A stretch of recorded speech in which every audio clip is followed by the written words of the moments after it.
Baspa supremo Mayawati के भतीजे और पार्टी के राष्ट्रीय संयोजक आकाश आनंद आज उन्नाव पहुंचे। यहां लोकसभा प्रत्याशी अशोक पांडे के समर्थन में रामलीला मैदान में आयोजित जनसभा भाजपा सपा और कांग्रेस पर जोरदार हमला बोला।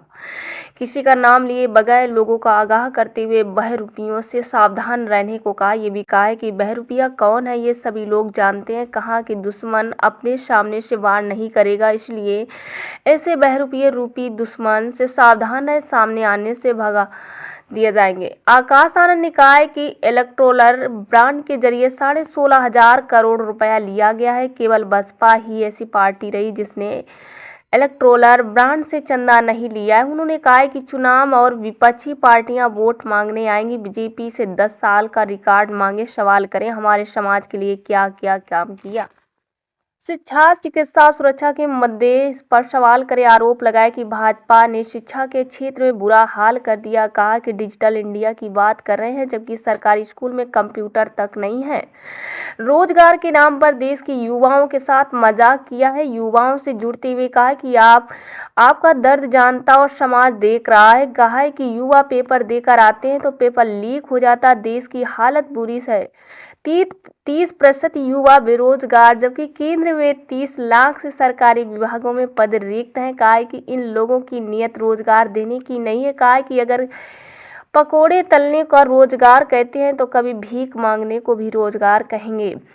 आकाश आनंद राष्ट्रीय संयोजक बसपा मंच से आकाश आनंद ने कहा कि जनता का ध्यान भटकाने के लिए मुफ्त में राशन दे रहे आधा भारत गरीब और भिखारी बन चुका। महीने में आपको 1,000 रुपए का राशन देते। कहा कि यूपी की जनता को गुजराती मॉडल नहीं चाहिए। बताया कि 2014 में गैस 400 रुपए थी, अब 1200 की हो गई। पेट्रोल 60 से 100 रुपए हो गया। कहा कि सब एक नंबर के धोखेबाज हैं। 60 महीने में काला धन लाने को बोला था, लेकिन अब तक कितना काला धन पकड़ा गया इस पर कोई नहीं बोल रहा है। दावा किया है कि यूपी में हर रोज एक किसान आत्महत्या करता है। हत्या के केस सबसे ज्यादा यूपी में है।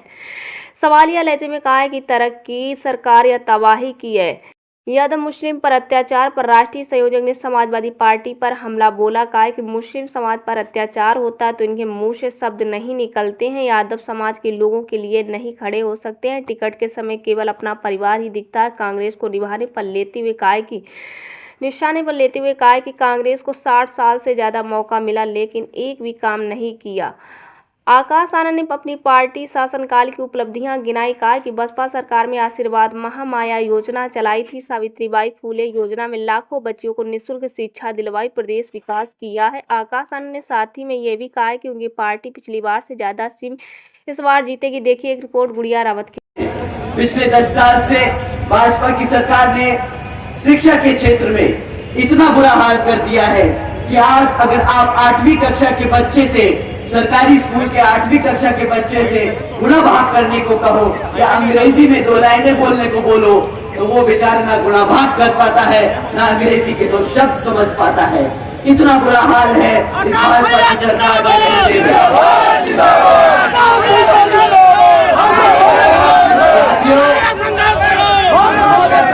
साथियों, जब आप उन पे शिक्षा के क्षेत्र में सवाल उठाएंगे तो वो आपको भटकाने के लिए डिजिटल इंडिया का नारा देंगे।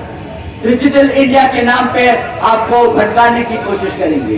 परंतु साथियों, डिजिटल इंडिया का भी सच ये है कि पिछले 10 साल में 65% से ज्यादा स्कूलों में आज भी एक भी कंप्यूटर की फैसिलिटी नहीं है। आप एक तरफ डिजिटल इंडिया की बात करते हो, दूसरी तरफ आधे से ज्यादा सरकारी स्कूलों में एक कंप्यूटर नहीं दे सकते, तो कहां से बनेगा इंडिया, डिजिटल इंडिया? अब आप ही बताइए।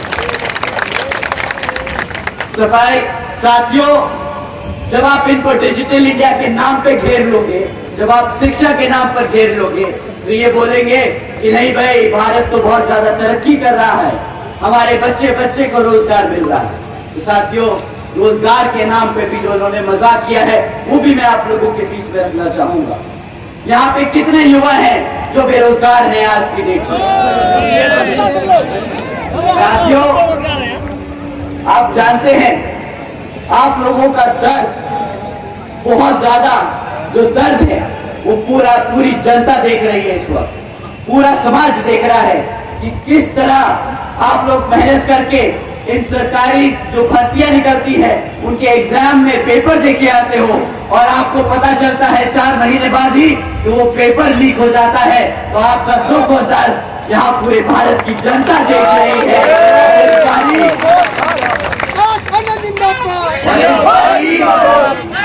इस बारी हमारे युवा साथी इनको बख्शेंगे कि नहीं, बताइए। फेंक देंगे।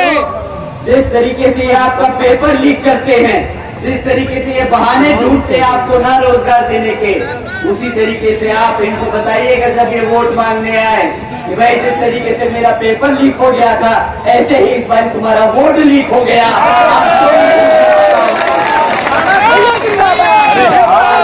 भैया हाथ नीचे रखो। कुछ दिन पहले एक बहुत बड़े भाजपा के नेताजी ने हमें बोला कि भाई तुम यूपी की बीजेपी की सरकार को बुलडोजर की सरकार बोल कर बदनाम कर रहे हो। यूपी में बीजेपी की सरकार ने जनता के लिए इतने सारे काम किए, तुम अगर अपनी आंखें खोल के देखोगे तो तुम्हें पता चलेगा कि यहाँ पर कितनी तरक्की करी है यूपी ने। यूपी की सरकार तरक्की की सरकार है। उन्होंने ऐसी हमें सलाह दी तो हमने उनकी सलाह मानी। वो बड़े नेता हैं, प्रधानमंत्री के पद पे बैठते हैं, तो उनका कहावा क्यों नहीं मानेंगे हम। तो हमने समझा ठीक है भाई, अगर बीजेपी के नेता ये चाहते हैं कि उत्तर प्रदेश की सरकार बुलडोजर की सरकार नहीं है और हम उसको बुलडोजर की सरकार ना कहे और हम अपनी आंखें खोल के देखें कि यहाँ यूपी में कितनी तरक्की हुई है, तो हमने वही किया। अब यूपी की तरक्की हम आपके बीच में रख रहे हैं। साथियों, यूपी आज हर रोज यूपी में हर रोज एक किसान आत्महत्या करता है। ये है यूपी की तरक्की। यूपी में 40% 5 साल से कम उम्र के बच्चे कुपोषण के शिकार हैं। ये है यूपी की तरक्की। यूपी में बच्चों के खिलाफ शोषण के केसेस सबसे ज्यादा है पूरे देश में। ये है भाजपा की सरकार की यूपी की तरक्की। साथियों, यूपी में हमारी बहन बेटियों के खिलाफ देश में सबसे ज्यादा केस दर्ज किए जा रहे हैं अपराध के। ये है यूपी की तरक्की। हत्याओं के केस भी पूरे देश में यूपी में सबसे ज्यादा है। और आदरणीय नेताजी, आप जिस उत्तर प्रदेश की वाराणसी से सांसद हैं, वो प्रदेश आज भारत का किडनैपिंग कैपिटल बन चुका है। किडनैपिंग कैपिटल बन चुका है। साथियों, उत्तर प्रदेश में साल में 16,000 से ज्यादा किडनैपिंग होती है। अब आप भी बताइए कि ये तरक्की की सरकार है कि ये तबाही की सरकार है।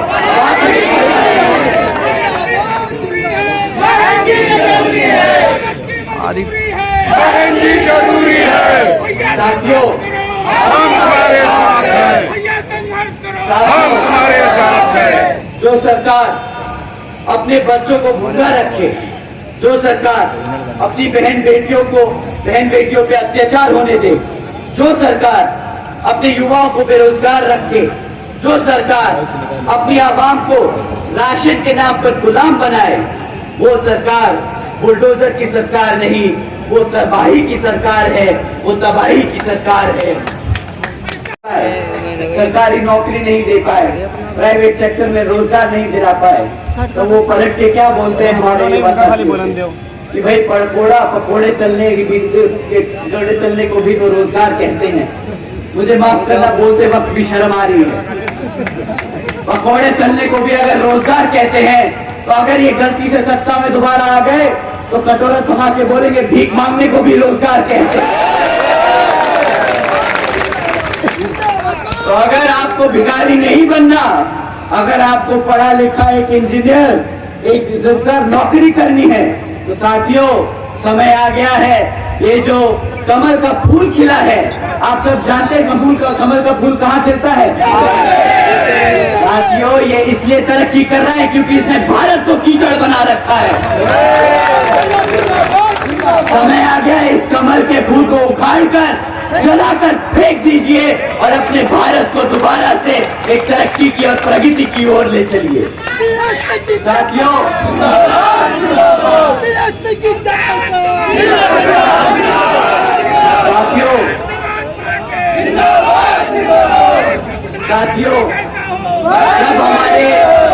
जब हमारे युवाओं को रोजगार नहीं दे पाएंगे कमल के फूल वाले, जब हमारे बच्चों को शिक्षा नहीं दे पाए, तो ये आप लोगों का ध्यान भटकाने के लिए क्या कहते हैं कि भाई हम आपको मुफ्त में राशन दे देंगे।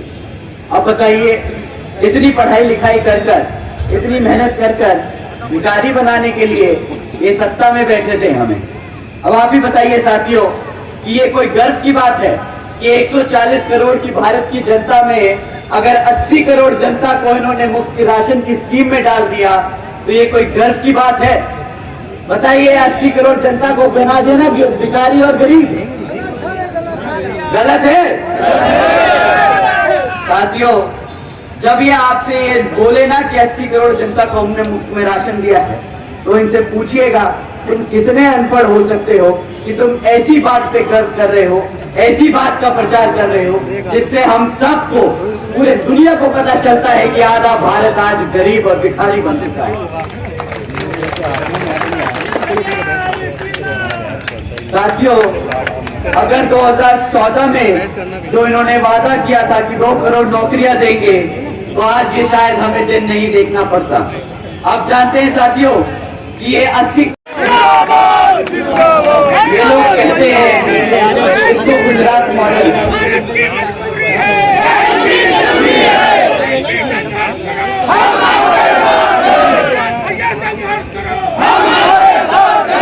साथियों, 12,000 देके 2.5 लाख चूना लगाना शायद गुजराती मॉडल होगा।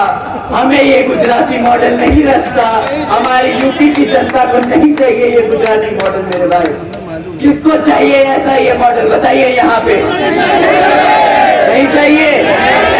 2.5 लाख की नौकरी चाहिए ना, तो हाथी पे बटन दबाओ, हाँ करना बंद करो, हाथी पे बटन दबाओ, बहन जी को प्रधानमंत्री बनाने का काम करो साथियों।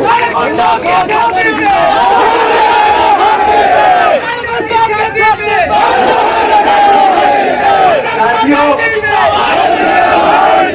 2014 में इन्होंने महंगाई को लेकर भी बहुत बड़ा मुद्दा बनाया था। बोल रहे थे कि भाई पेट्रोल महंगा है, गैस का सिलेंडर बहुत महंगा है। आज 2024 में आप लोग कितने का पेट्रोल भराते हो? 100 रुपए। कितने का गैस सिलेंडर खरीदते हो? 1200 रुपए। 2014 में क्या दाम था गैस और पेट्रोल का? 400 रुपया। अब आप मुझे बताइए कि जब पेट्रोल 60 रुपए से 100 रुपया हो गया, गैस सिलेंडर 400 रुपये से 1200 रुपये हो गया, अब इनके मुंह से भाषण में महंगाई के लिए क्यों एक शब्द नहीं निकलता है? ये कौन जा रहा है? घोटाला है, घोटाला है। अरे ईमानदारों की सरकार है, घोटाला मत बोलो मेरे भाई, घोटाला मत बोलो। ये लोग पहले आपको बताते हैं कि भाई हम आपकी महंगाई कम कर देंगे, फिर आपका वोट भी चुरा लेते हैं, आपसे नौकरियां भी छीन लेते हैं, आपको बदले में मुफ्त राशन देते हैं। अब ऐसी सरकार को क्या बोलेंगे बताओ? चोर, चोर।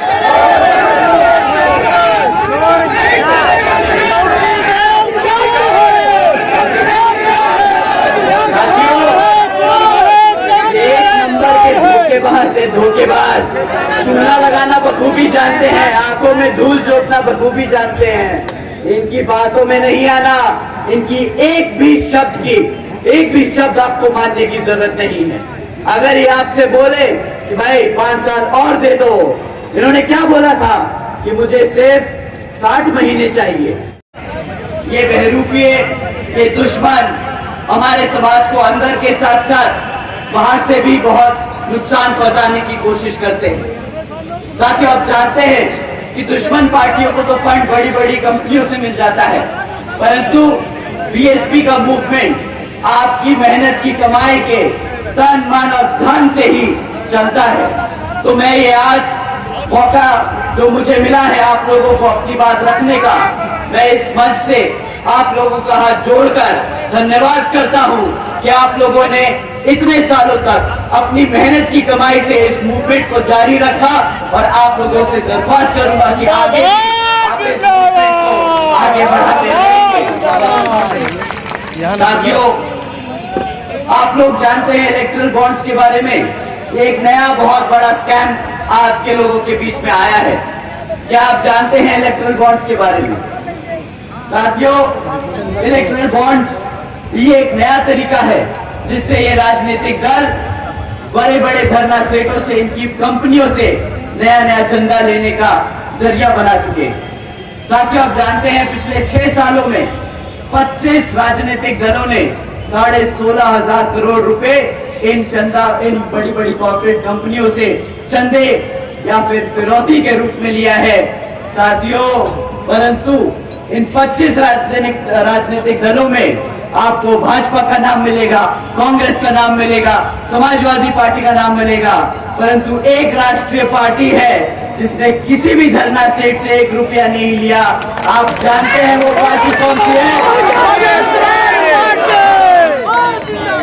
साथियों, बहुजन समाज पार्टी केवल यहाँ उत्तर प्रदेश में नहीं बल्कि पूरे देश में बड़े बड़े पूंजीपतियों व धरना सेठों के सहारे पर नहीं बल्कि आप लोगों के तन मन और धन के सहारे से यहाँ पर चुनाव लड़ती आई है और आगे भी पूरे देश में आप लोगों की मेहनत के कमाई के पैसे से ही चुनाव लड़ती जाएगी। तो आप लोगों को एक बार फिर से इतनी मेहनत करने के लिए, इस मूवमेंट को आगे बढ़ाने के लिए एक बार जोरदार तालियां और हमारी ओर से बहुत बहुत धन्यवाद। हमारे कैडर को, हमारे कार्यकर्ता को, हमारे वर्करों को अंदर से कमजोर करने की कोशिश करेगा, गुमराह करने की कोशिश करेगा, परंतु साथियों, पहले की तरह दुश्मन आप पे सामने से वार नहीं करेगा। अब दुश्मन जानता है कि आप अंदर से मजबूत हैं, तो वो अपने छुटपुट एजेंट्स, बहरूपिये बनाकर आप लोगों के बीच में भेजने का काम करेंगे। तो साथियों, आप लोगों को इन बहरूपियों से, खास तौर से जो लोग नीला पटका पहनकर, जय भीम के नारे लगाकर आप लोगों को बहकाते हैं कि नहीं बहुजन समाज पार्टी हमारी हितैषी नहीं, विपक्षी पार्टियां हमारी हितैषी हैं, ऐसे लोगों से संभल कर रहना होगा। और आप पिछले बहुत समय से ऐसे चमचे जो विपक्षी पार्टियों के आपके लोगों के बीच में घूम रहे हैं, अब इनको आपको बर्दाश्त करने की जरूरत नहीं साथियों, अब आपको इनको बर्दाश्त करने की जरूरत नहीं। साथियों, अगर कोई ऐसा बहरूपिया छुटभाई आदमी जो आपको बहुजन समाज पार्टी से भटकाने की कोशिश करे, अब सारे युवा साथियों से मैं दरखास्त करता हूं कि ऐसे बहरूपियों को बीच में समाज में लाकर चप्पल मार मार कर इनको वापस भटका देना।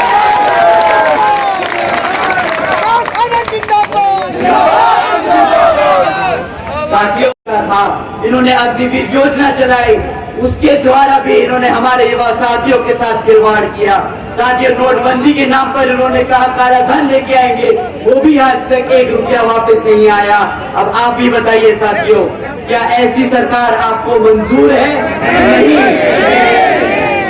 तो साथियों, अब समय आ गया है कि इस चुनाव में इस कमल को उखाड़ कर फेंक यहाँ पर अपने बहुजन समाज पार्टी को सत्ता में लाने का। साथियों,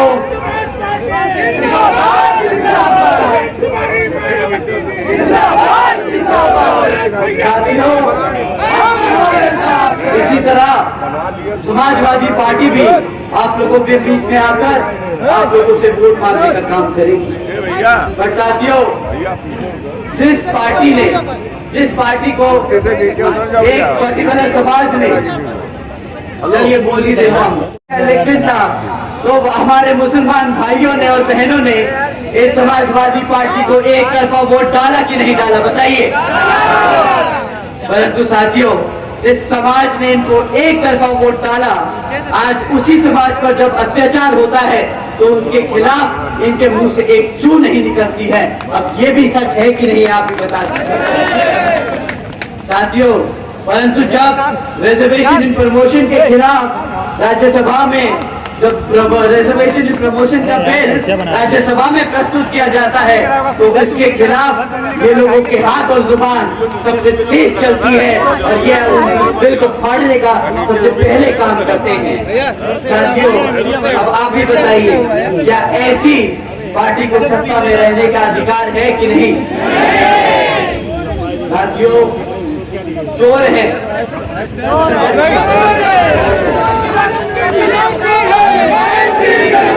देश की मजबूरी है, मायावती जरूरी है। साथियों, इस चुनाव में हमारी तरह ही और भी विपक्षी पार्टियां आप लोगों के बीच में आकर आपसे वोट मांगने का काम करेंगी, परंतु इस बारी आपको किसी भी पार्टी को वोट डालने से पहले उनसे उनके पिछले 10 साल का रिकॉर्ड मांगना है। बाहर बीजेपी की सरकार पिछले 10 साल से सत्ता में आसीन है। अब आपको उनसे पिछले 10 साल का रिकॉर्ड मांगना है कि भाई पिछले 10 साल में तुमने हमारे समाज के लिए क्या क्या काम किया, वो आज आप हमें बताओ, तब हम आप पे एक बारी को फिर से विश्वास करने का काम करें।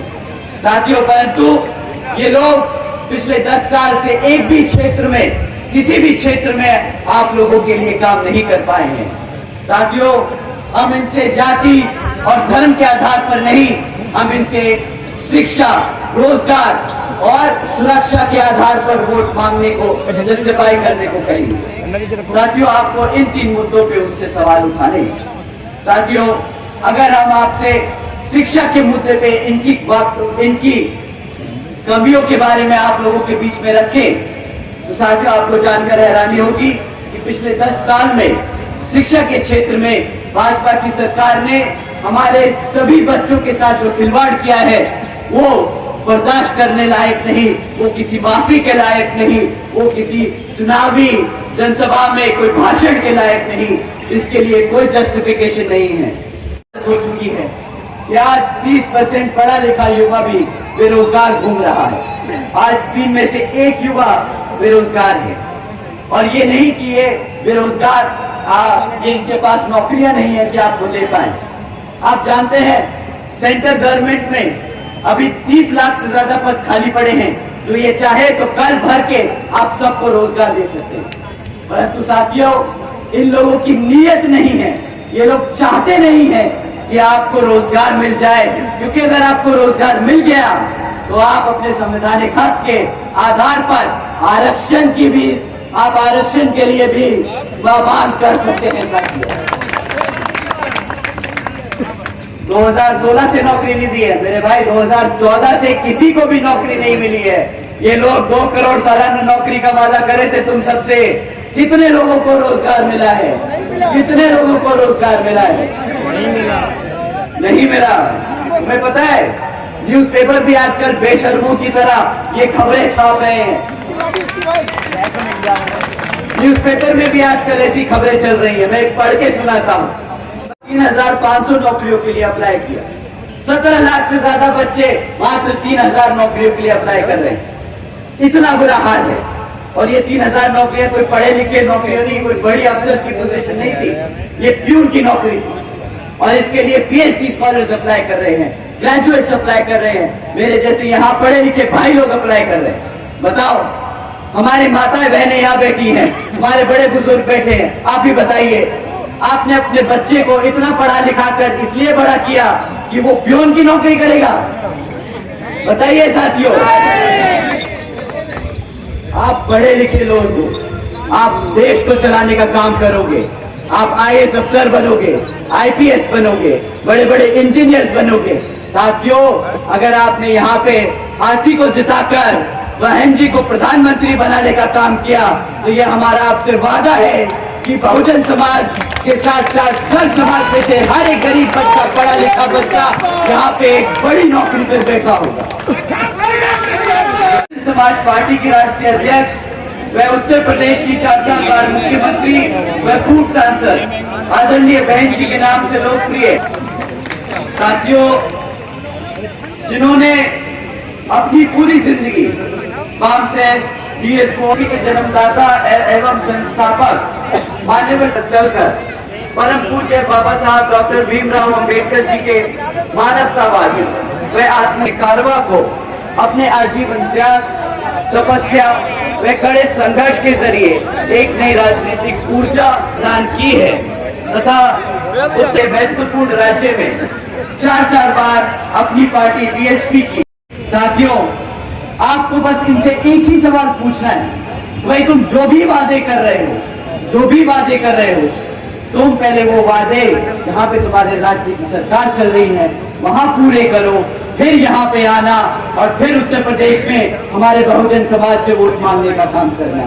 साथियों, ये आपने एक बार इनसे बोल दिया तो ये पलट के आपको अपना मुंह नहीं दिखाएंगे, क्योंकि इनकी नीयत नहीं है कि आपके बहुजन समाज के लिए ये कोई भी काम कर दो। की सत्ता में रहने का मौका मिला, परंतु 60 सालों में इन्होंने हमारे बहुजन समाज के लिए आज तक एक भी काम नहीं किया। पर अब जब इनका अस्तित्व खतरे में है तो ये लोग बोलते हैं कि हम ज्यादा समझदार हैं। साथियों, जो अपने समाज के नाम पर सिर्फ अपने परिवार को चुनाव लड़ाए, उससे पूछना चाहिए कि भाई क्या पूरे यादव समाज में आपको आपके परिवार के अलावा कोई भी काबिल आदमी नहीं मिला जो चुनाव लड़के पार्लियामेंट जा सके। अब आप बताइए साथियों, क्या ऐसा होता है ऐसी होती है कोई राजनीतिक पार्टी जो सिर्फ अपने परिवार को लगाए? नहीं ना साथियों। अब जाते हैं, आपको क्या कीमत चुकानी पड़ती है? आपको ये महीने का कितने का राशन देते होंगे साथियों, बताइए? 200 रुपया, 200, 300 रुपया, 100 रुपए? अरे भाई, ईमानदारों की सरकार है, ऐसे कैसे बोल सकते हो कि 100 रुपए? 1000 रुपए का राशन देते हैं तुम्हें, 1000 रुपए का। बहुत ईमानदार, बहुत ही ज्यादा ईमानदार हैं, ठीक है? तो 1000 रुपए के हिसाब से भी गणना लगा लेते हैं, गणित लगा लेते हैं, ठीक है? तुम्हें साल का 12,000 रुपए से राशन तो ज्यादा से ज्यादा का नहीं देते होंगे। 12,000 से ज्यादा रुपए का राशन तो नहीं मिलता होगा ना?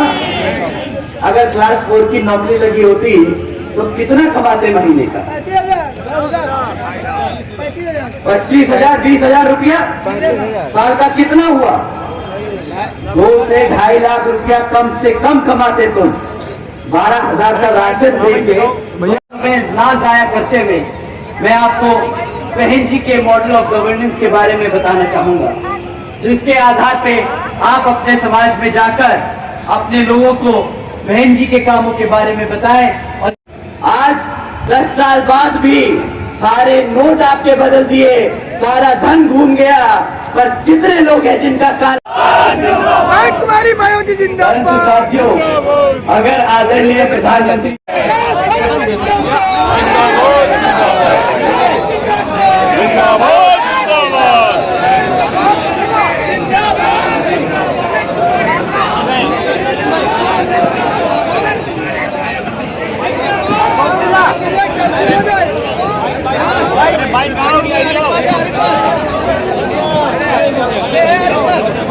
हम अब अपने वोटर्स के लिए लड़ रहे हैं, हम उनके लिए, उनके हकों के लिए लड़ रहे हैं। तो हमारा चुनौती जो है यहाँ पर अपने पार्टी को सत्ता में लाने की है।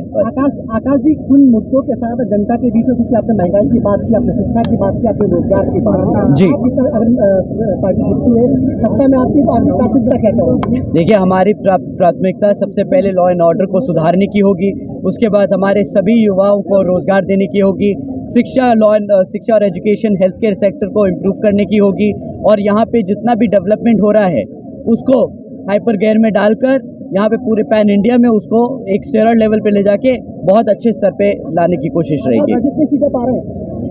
देखिए, किसी भी पार्टी के लिए बोलना कि हम इतनी सीटें ला रहे हैं बहुत गलत होगा, बहुत एरोगेंस सा होगा। हम इस बार ही पहले से ज़्यादा सीट लाने की पूरी कोशिश कर रहे हैं। हमारे सभी बहुरूपियों से सावधान रहने की अपील की है। अभी आपने कहा कि हमें भाजपा से ही नहीं, बहुरूपियों से भी सावधान रहना। एक दो नाम बता दीजिए कि बहुरूपियों से सावधान रहना। देखो, अगर बहरूपीय का नाम ले लिए तो सब लोग उनको ज़्यादा हवा देने लगेंगे।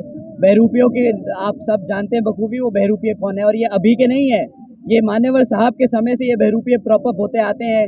हर 2-5 साल में एक नया निकल आता है।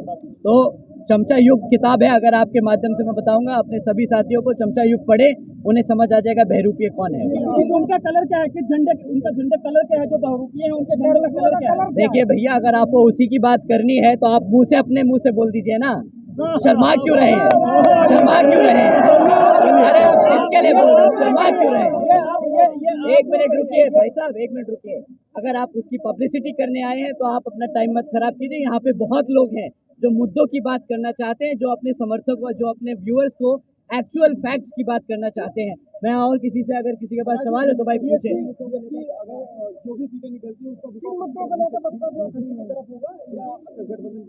देखिए, अगर हम पोस्ट पोल अलायंस का जो मैटर है वो बहन जी अपने आप ही टेकअप करेंगी।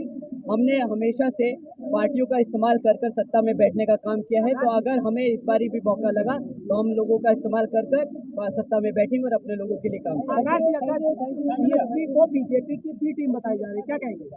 देखिए, अगर आपको अभी भी लगता है कि बीएसपी बीजेपी की टीम है तो आप लगता है खुद ही न्यूज़ चैनल चलाते हुए न्यूज़ नहीं देख रहे हैं जी। अभी जो ये कांग्रेस और सपा का गठबंधन है वो बीजेपी की बी टीम काम करने का काम कर रहा है। टीएसपी के मैनिफेस्टो में कितनी खास? देखिए, हम मैनिफेस्टो नहीं जारी करते, हमारा ट्रैक रिकॉर्ड होता है। Thank you.